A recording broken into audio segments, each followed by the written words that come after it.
오전 10시 15분 미국 미네소타 작은 마을 브레이너드 구급센터의 상담원 사라 윌슨은 평생 잊지 못할 전화를 받았습니다. 수화기를 든 순간 들려온 건 사람의 목소리가 아니었어요. 개가 짖는 소리였습니다. 하지만 평범한 짖음이 아니었죠. 911 응급 상황입니다. 무슨 일이십니까? 대답은 없었습니다. 대신 개의 울음소리가 더욱 격렬해졌어요. 사라는 20년간 수많은 응급전화를 받아온 베테랑이었습니다. 장난전화도 실수로 걸린 전화도 수없이 경험했죠. 하지만 이 소리는 달랐어요. 개의 목소리에서 무언가 절박한 감정이 느껴졌거든요. 혹시 도움이 필요하신가요? 여전히 사람의 응답은 없었습니다. 하지만 개는 멈추지 않고 울어댔어요. 마치 무언가 심각한 일이 벌어졌다는 걸 알리려는 것 같았죠. 사라의 직감이 작동하기 시작했습니다. 이건 그냥 넘길 수 없는 전화였어요. 마이크, 이것 좀 들어봐. 뭔가 이상해. 동료 마이크 데이비스가 다가와 수화기를 들었습니다. 개의 짖는 소리는 여전했어요. 그 소리에는 분명한 긴급함이 담겨 있었죠. 두 사람 모두 같은 생각을 했습니다. 이건 실제 응급 상황일지도 모른다고 말이에요. 위치 추적해보자. 뭔가 심상치 않아. 전화번호 역추적 결과가 나왔습니다. 브레이너드 외곽 파인 스트리트의 한적한 주택가였어요. 등록자는 조셉 메카시, 74세 남성으로 혼자 거주하고 있다는 정보였습니다. 혼자 사는 고령자, 그리고 개만 짖고 있는 상황.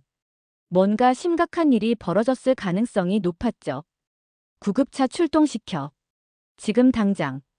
구급차 한 대가 사이렌을 울리며 출발했습니다.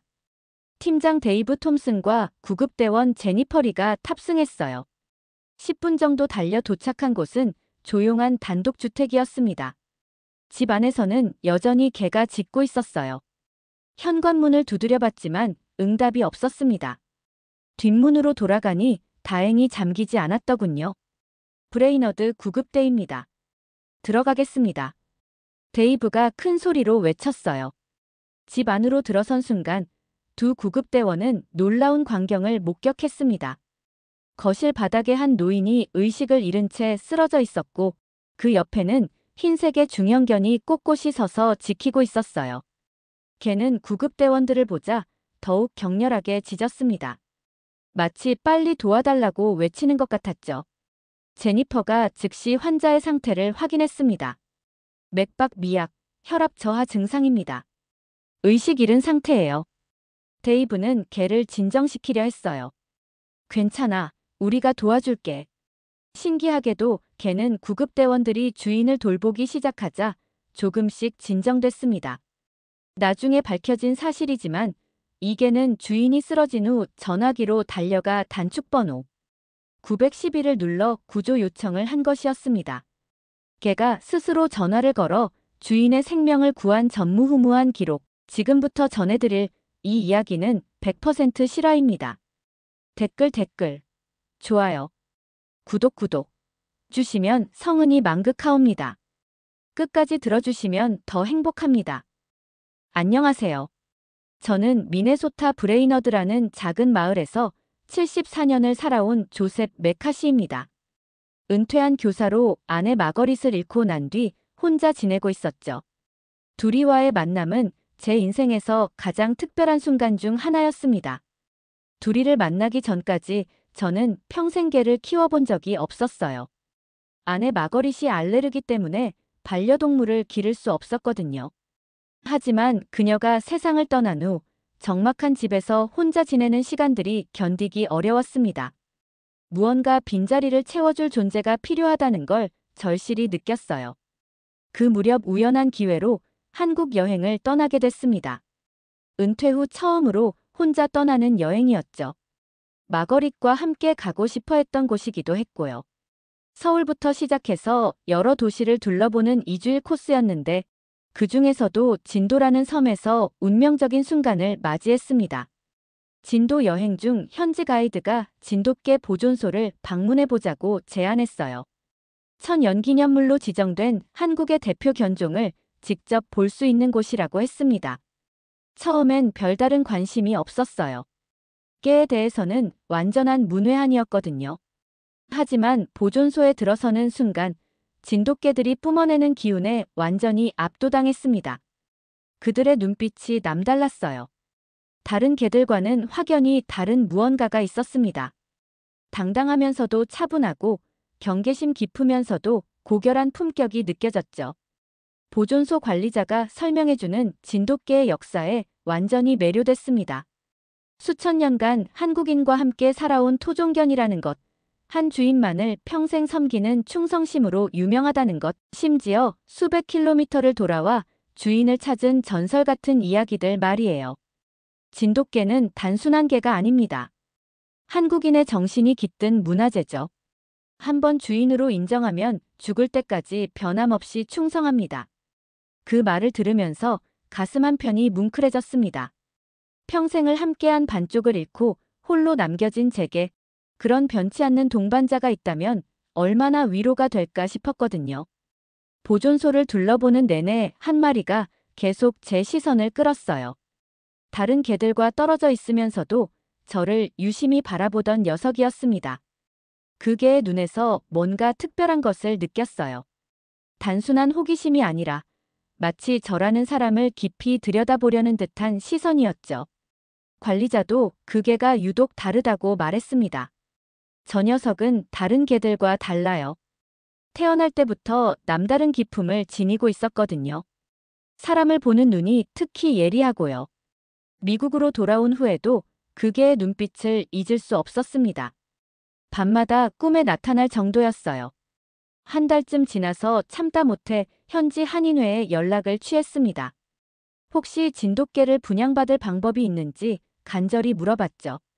다행히 미네소타에 거주하는 한국계 가정에서 진돗개를 키우고 있다는 소식을 들었습니다. 박은정이라는 분이셨는데 한국에서 직접 데려온 순종 진돗개 부부에게서 새끼가 태어났다고 하더군요. 즉시 연락을 드렸어요. 박은정 씨 댁을 처음 방문했을 때의 감동을 지금도 생생히 기억합니다. 현관문을 열자마자 어미개가 나와서 저를 물끄러미 바라봤어요. 경계하는 눈빛이었지만 적대적이지는 않았습니다. 오히려 이 사람이 어떤 사람인지 판단하려는 듯 했죠. 마당 한편에서 새끼들이 뛰어노는 모습을 봤을 때 그중 한 마리가 특히 눈에 띄었습니다. 다른 형제들과 어울리지 않고 구석에 혼자 앉아서 제가 오는 걸 조용히 지켜보고 있던 녀석이었어요. 바로 진도에서 본 그 개와 똑같은 눈빛이었습니다. 어떤 녀석이 마음에 드세요? 박은정 씨가 물었을 때 저는 망설이지 않고 그 개를 가리켰습니다. 박은정 씨도 놀라워하면서 말했어요. 참 신기하네요. 그 녀석은 태어날 때부터 남달랐거든요. 마치 한국의 혼이 깃든 것 같다고 할까요? 그분은 이미 그 개에게 이름을 지어뒀다고 했습니다. 둘이라고요.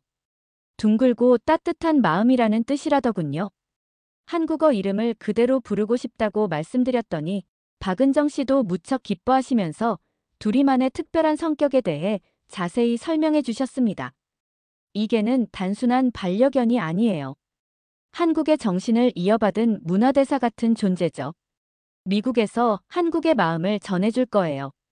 둘이가 저희 집에 온 첫날부터 놀라운 일들이 시작됐어요. 대부분의 강아지들이 새로운 환경에 적응하느라 며칠은 혼란스러워하는데 둘이는 달랐습니다. 집안 곳곳을 천천히 둘러보더니 자신만의 자리를 정하더군요. 거실 소파 옆, 제가 신문을 읽는 의자 바로 옆자리였어요. 그날 밤 둘이는 제 침실 문 앞에 누워서 잤습니다.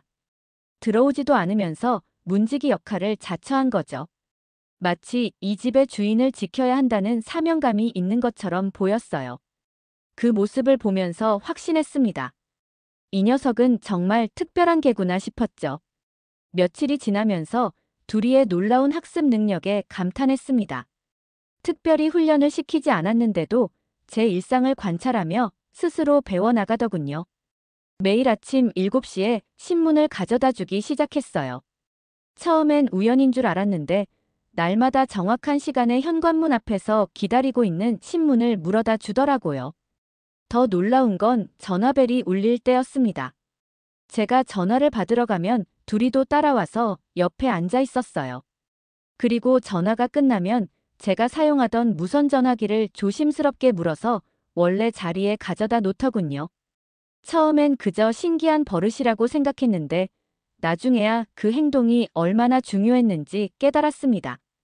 둘이는 제 감정 상태를 민감하게 감지했어요. 아내를 그리워하며 우울해하는 날이면 어김없이 제 곁에 다가와 턱을 제 무릎에 올려놓고 조용히 있어 주었습니다. 마치 위로해주는 것 같았죠. 반대로 제가 기분이 좋은 날에는 꼬리를 흔들며 같이 기뻐하는 모습을 보여주었어요. 산책 시간도 둘이가 정해놓은 것 같았습니다. 매일 오전 9시와 오후 5시 정확한 시간에 현관문 앞에 앉아서 저를 기다렸습니다. 처음엔 제가 산책 시간을 정했다고 생각했는데 알고 보니 둘이가 제 건강을 위해 규칙적인 운동 시간을 만들어준 거였어요. 가장 인상 깊었던 건 둘이의 판단력이었습니다. 어느 날 제가 혈압약을 깜빡하고 2번 먹으려고 했을 때 둘이가 제 앞을 가로막고 섰습니다. 평소와 다른 행동이라 이상하게 생각했는데 약통을 확인해 보니 정말로 이미 복용한 후였어요. 어떻게 알았는지 신기할 따름이었습니다. 이웃들도 둘이를 신기해했어요. 옆집 마리안 부인은 조셉. 그 개는 보통 개가 아니에요. 사람보다 더 영리한 것 같아요라고 말하곤 했습니다. 정말 그런 것 같았어요. 둘이는 단순히 명령을 따르는 개가 아니라 스스로 생각하고 판단해서 행동하는 진정한 파트너였거든요. 겨울철에는 둘이의 배려심이 더욱 빛났습니다. 눈이 많이 내린 날이면 제가 나가기 전에 먼저 나가서 길을 확인하고 오더군요. 위험한 구간이 있으면 다른 길로 유도하기도 했어요. 마치 저를 보호하려는 본능이 있는 것 같았습니다. 친구들이 놀러 올 때도 둘이의 특별함이 드러났어요. 처음 오는 사람에게는 경계심을 보이지만 제가 반갑게 맞으면 금세 친근하게 대했습니다. 하지만 언제나 제 곁에서 떨어지지 않으면서 상황을 주시하고 있었죠. 정말 충실한 경호원 같았어요. 저녁 시간이면 둘이는 제 발치에 누워서 조용히 쉬었습니다. 하지만 깊이 잠들지는 않았어요. 작은 소리에도 귀를 쫑긋 세우며 집안을 지키고 있었습니다. 그런 둘이 덕분에 혼자 사는 불안감이 많이 줄어들었습니다. 3년이라는 시간 동안 둘이는 제게 단순한 반려견 이상의 존재가 되었어요. 가족이자 친구, 때로는 보호자 역할까지 해주는 소중한 동반자였습니다. 그 누구보다 저를 잘 알고 저를 위해 생각하고 행동하는 진정한 파트너였죠. 그날 아침도 여느 때와 비슷하게 시작됐어요. 오전 6시 반에 눈을 뜨고 둘이가 꼬리를 흔들며 아침 인사를 하는 것까지 평소와 같았죠. 하지만 뭔가 달랐습니다. 평소보다 몸이 더 무거웠고 머리가 약간 어지러운 느낌이 있었어요. 아침 식사 준비를 하면서 습관적으로 약통을 꺼냈습니다. 고혈압약 2알, 당뇨약 1알, 그리고 종합 비타민까지. 10년째 빠뜨리지 않고 복용하던 약들이었죠. 그런데 그날은 왜 그랬는지 순서가 바뀌었어요. 보통은 아침을 먹고 난 후에 약을 먹는데 그날은 공복에 먼저 약을 삼켜버렸습니다. 약을 먹고 나서야 실수를 깨달았어요. 의사가 분명히 말했거든요. 고혈압약은 반드시 식후에 복용하라고. 공복에 먹으면 혈압이 급격히 떨어질 수 있다고 했는데 말이에요. 하지만 이미 삼킨 약을 어떻게 할 수는 없었죠. 그냥 괜찮을 거라고 생각했습니다. 둘이는 평소처럼 오전 9시가 되자 산책을 재촉했어요. 현관문 앞에 앉아서 저를 바라보는 모습이 평소와 같았죠.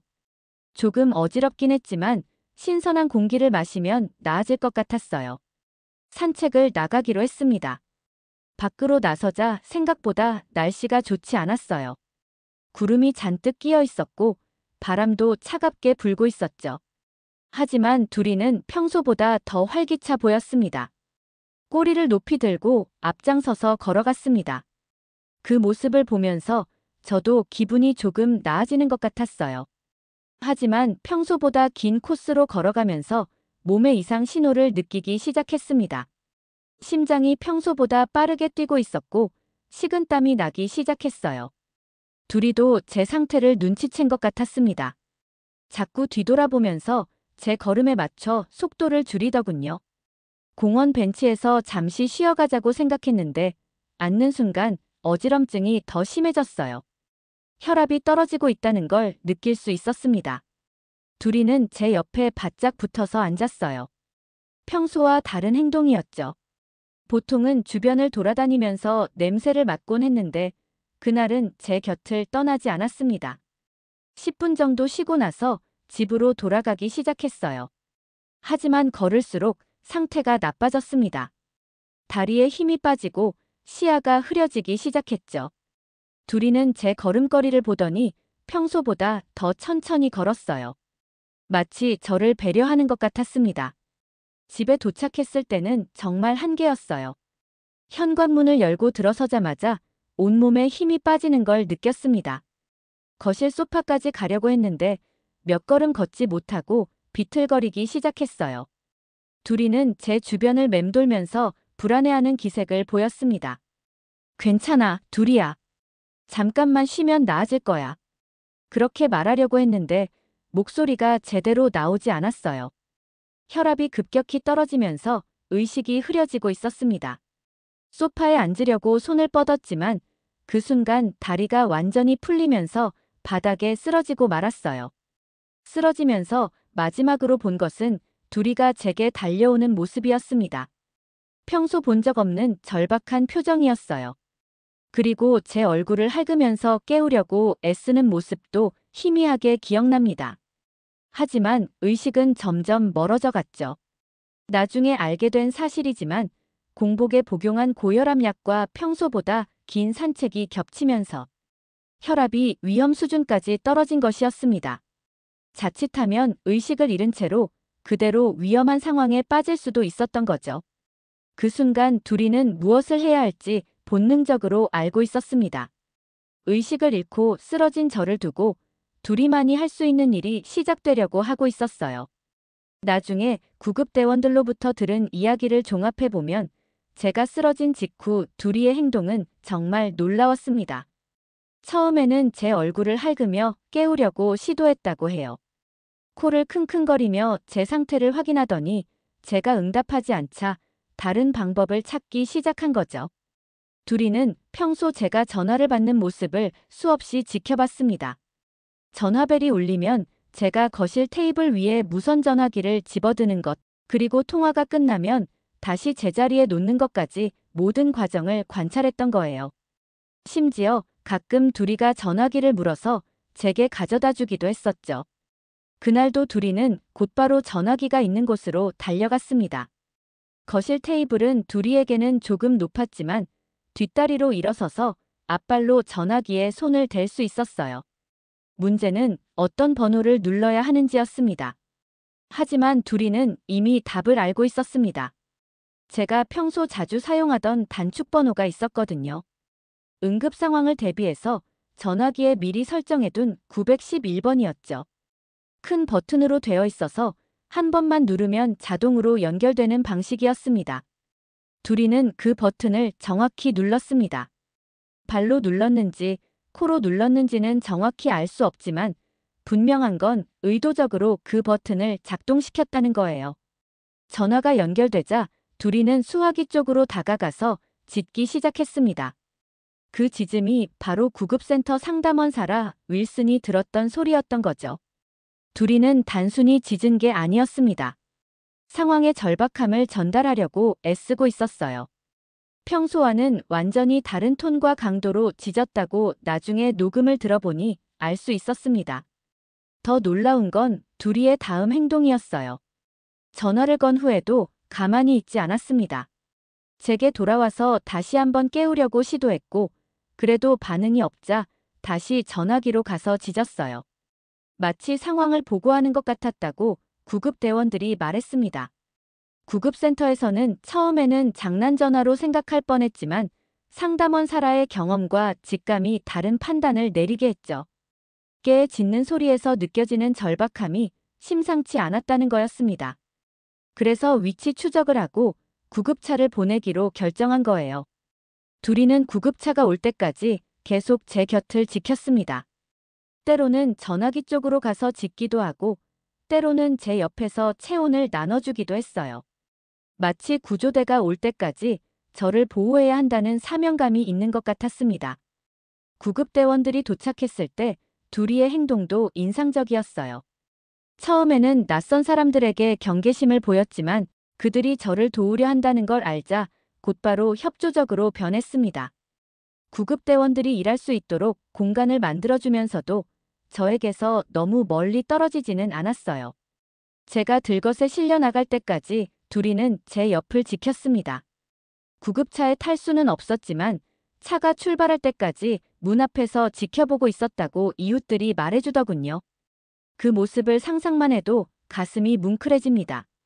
나중에 의사에게서 들은 말로는 만약 구조가 조금만 더 늦었다면 정말 위험한 상황이 될 수도 있었다고 했습니다. 둘이의 신속한 판단과 행동이 제 생명을 구한 셈이었어요. 둘이가 어떻게 그런 판단을 할 수 있었는지, 어떻게 정확히 911 단축번호를 누를 수 있었는지는 여전히 신비로운 일입니다. 하지만 분명한 건 그 순간 둘이에게는 저를 구해야 한다는 강한 의지가 있었다는 거예요. 그리고 그 의지가 기적을 만들어낸 것입니다. 한국의 진돗개가 가진 충성심과 지능이 미국에서 한 노인의 생명을 구한 역사적인 순간이었습니다. 병원에서 깨어났을 때 제가 가장 먼저 한 말은 둘이는 괜찮나요? 였습니다. 의식을 되찾았을 때 하얀 천장과 소독약 냄새가 저를 맞이했어요. 브레이너드 종합병원 응급실이었습니다. 간호사가 다가와서 제 상태를 확인하면서 말했죠. 많이 좋아지셨네요. 혈압이 안정됐어요. 하지만 제 머릿속은 온통 둘이 생각뿐이었습니다. 제게는 어떻게 됐나요? 둘이가 혼자 집에 있는데. 담당 의사인 로버트 김슨 박사가 미소를 지으며 대답했어요. 걱정하지 마세요. 이웃분들이 돌봐주고 계시고 곧 한국계 가족분이 오신다고 합니다. 그런데 정말 놀라운 개를 키우고 계시는군요. 그때 병실 문이 열리면서 익숙한 얼굴이 들어왔습니다. 박은정 씨였어요. 둘이를 분양해 주셨던 바로 그분이었죠. 손에는 둘이의 사진이 든 휴대폰을 들고 계셨어요. 조셉 씨, 정말 다행이에요. 둘이가 어떤 일을 했는지 아세요? 박은정 씨는 흥분을 감추지 못하면서 이야기를 시작했습니다.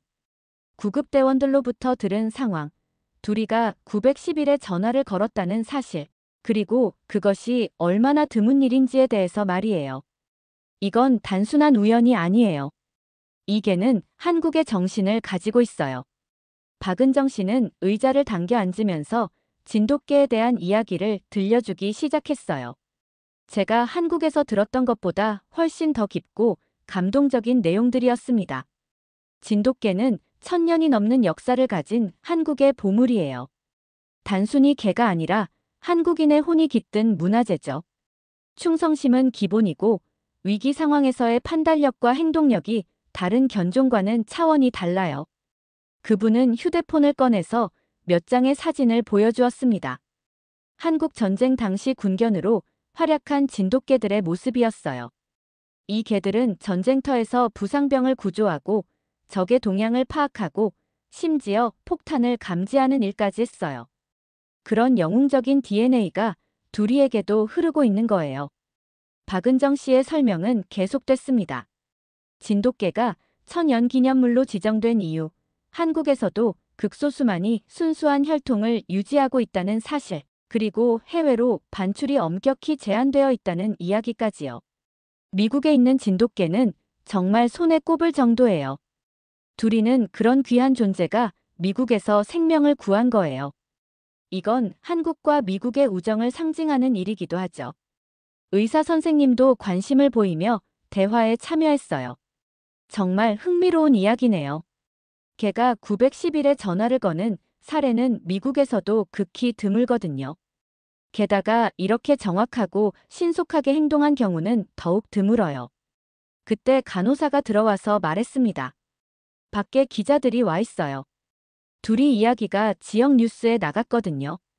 정말 놀라운 일이었어요. 둘이의 영웅적인 행동이 벌써 알려진 거였죠. 둘이와 함께한 3년의 시간 동안 느꼈던 특별함이 이런 것이었구나 싶었어요. 단순히 똑똑한 개가 아니라 한국의 오랜 역사와 문화가 만들어낸 특별한 존재였던 거죠. 둘이를 통해서 한국이라는 나라를 새롭게 알게 됐어요. 제가 말하자 박은정 씨의 얼굴이 환해졌습니다. 한국의 진돗개가 미국에서 이런 일을 해낸 것, 정말 자랑스러워요. 병원에서 이틀을 보내고 집으로 돌아갔을 때 둘이가 현관에서 저를 기다리고 있었어요. 평소보다 더 반가워하면서도 조심스럽게 저를 맞이하는 모습이 정말 감동적이었습니다. 둘이의 영웅적인 행동이 알려진 후 저희의 삶은 완전히 달라졌습니다. 병원에서 돌아온 지 일주일 만에 전국적인 관심이 쏟아지기 시작했어요.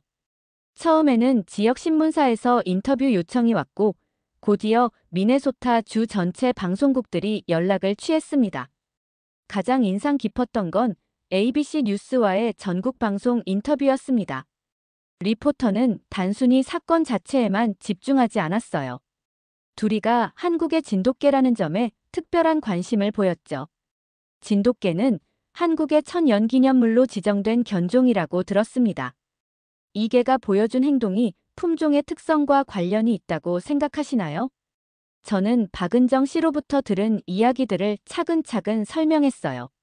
진돗개의 역사, 충성심, 그리고 위기 상황에서의 뛰어난 판단력에 대해서 말이죠. 그렇다면 이것은 단순한 본능이 아니라 한국이라는 나라가 수천 년에 걸쳐 만들어낸 특별한 문화의 산물이라고 볼 수 있겠군요. 바로 그 말이었어요. 제가 느꼈던 것을 정확히 표현해준 말이었습니다. 둘이를 통해 경험한 것은 단순한 동물과의 교감이 아니라 한국의 깊은 문화와 정신을 만나는 일이었던 거죠. 방송이 나간 후 반응은 폭발적이었어요. 전국 각지에서 편지와 이메일이 쏟아졌습니다. 특히 한국계 미국인들의 반응이 뜨거웠어요. 많은 분들이 조상들의 나라에서 온 개가 이런 일을 해낸 것에 대해 자부심을 느낀다고 했습니다. 시카고에 사는 한국계 이민자 가족은 직접 브레이너드까지 찾아왔어요. 고등학생 아들과 함께 온 김태준 씨는 둘이를 보면서 눈물을 흘리더군요. 저희 아이가 학교에서 한국에 대해 창피해했어요. 친구들이 한국을 잘 모르니까요. 그런데 둘이 이야기를 듣고 나서 완전히 달라졌어요. 이제는 한국의 진돗개에 대해 자랑스럽게 이야기해요. 그 고등학생 아이는 둘이를 쓰다듬으면서 말했어요. 이제 친구들이 한국에 대해 물어봐요. 진돗개가 얼마나 특별한 개인지, 한국이 얼마나 멋진 나라인지 말해주고 있어요. 이런 이야기들을 들으면서 깨달았습니다. 둘이가 구한 것은 제 생명만이 아니었어요. 미국에 살고 있는 한국계 사람들의 자긍심도 함께 구한 것 같았죠. 한국 문화에 대한 관심도 급격히 늘어났어요. 브레이너드 도서관에서는 한국 관련 서적 대출이 평소의 10배로 늘었다고 했습니다. 한국 음식점을 찾는 사람들도 많아졌고 심지어 한국어 학습반 개설 요청까지 들어왔어요. 저 또한 한국 문화에 대해 더 깊이 공부하기 시작했습니다. 한국의 역사, 전통, 그리고 가족을 중시하는 문화적 가치들에 대해서 말이에요.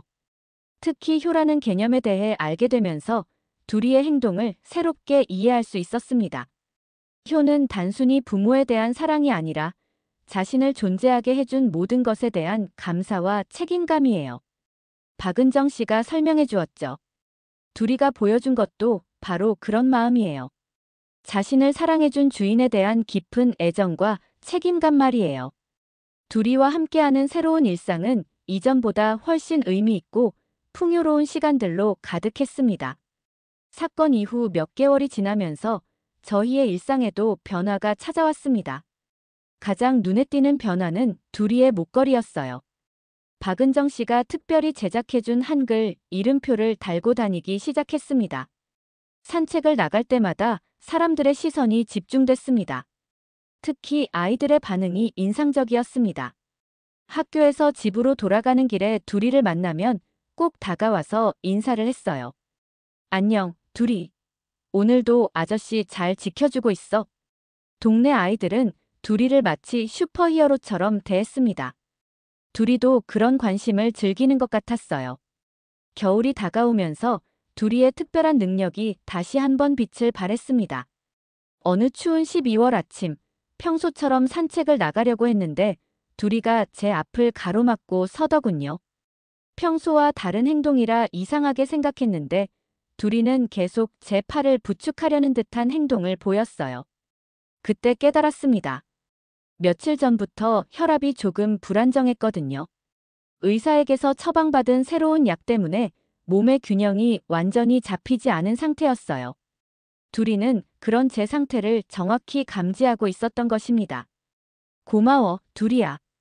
내가 없었으면 또 큰일 날 뻔했구나.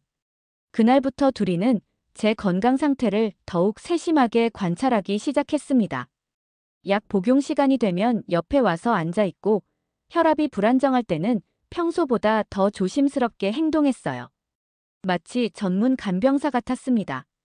지역 언론에서는 이런 모습들을 지속적으로 보도했습니다. 영웅견 둘이 여전히 주인 곁에서 활약 중이라는 제목의 기사가 나가면서 둘이의 일상적인 배려와 보살핌도 화제가 됐어요. 사람들은 이것이 일회성 사건이 아니라 진돗개가 가진 본질적인 특성임을 이해하기 시작했습니다. 한국 문화에 대한 관심도 계속 이어졌습니다. 브레이너드 시립도서관에서는 한국 문화의 날 행사를 개최했고 저와 둘이가 특별 게스트로 초대받았어요. 그날 저는 한국의 효 사상과 진돗개의 충성심에 대해 강연했습니다. 한국에서는 가족에 대한 사랑과 책임을 매우 중요하게 생각합니다. 이것을 효라고 부르죠.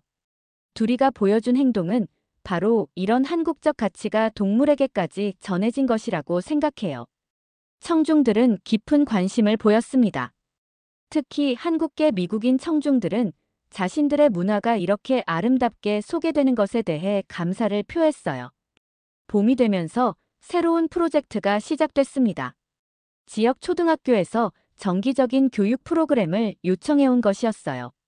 월 한 번씩 둘이와 함께 학교를 방문해서 아이들에게 책임감과 배려에 대해 가르치는 시간이었습니다.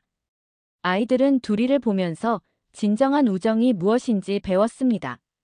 둘이는 아이들 앞에서도 언제나 차분하고 온화한 모습을 보여주었습니다. 둘이야, 너를 통해 한국의 마음을 배웠어. 어느 조용한 저녁, 둘이와 함께 거실에 앉아 있으면서 제가 중얼거린 말이었습니다. 둘이는 제 옆에 가만히 누워서 꼬리를 살짝 흔들어 보였어요. 마치 이해한다는 듯이 말이에요. 문화는 거창한 이론이나 복잡한 설명으로 전해지는 것이 아니라 둘이처럼 따뜻한 행동 하나, 진심 어린 배려 하나로 사람의 마음을 움직이고 세상을 변화시킬 수 있다는 것을 깨달았습니다. 지금도 둘이와 저는 매일 함께 산책을 합니다. 한글 이름표를 단 둘이를 보며 지나가는 사람들이 미소 짓는 모습을 볼 때마다 뿌듯함을 느껴요. 작은 마을 브레이너드에서 시작된 이야기가 이제는 한국과 미국을 잇는 아름다운 문화 교류의 상징이 되었으니까요. 둘이는 여전히 저를 지키고 있습니다. 하지만 이제는 저만이 아니라 한국과 미국 두 나라 사이의 우정과 이해도 함께 지키고 있는 것 같습니다. 문화는 말보다 따뜻한 행동으로 전해진다는 것. 그것이 둘이가 저에게 가르쳐준 가장 소중한 교훈입니다.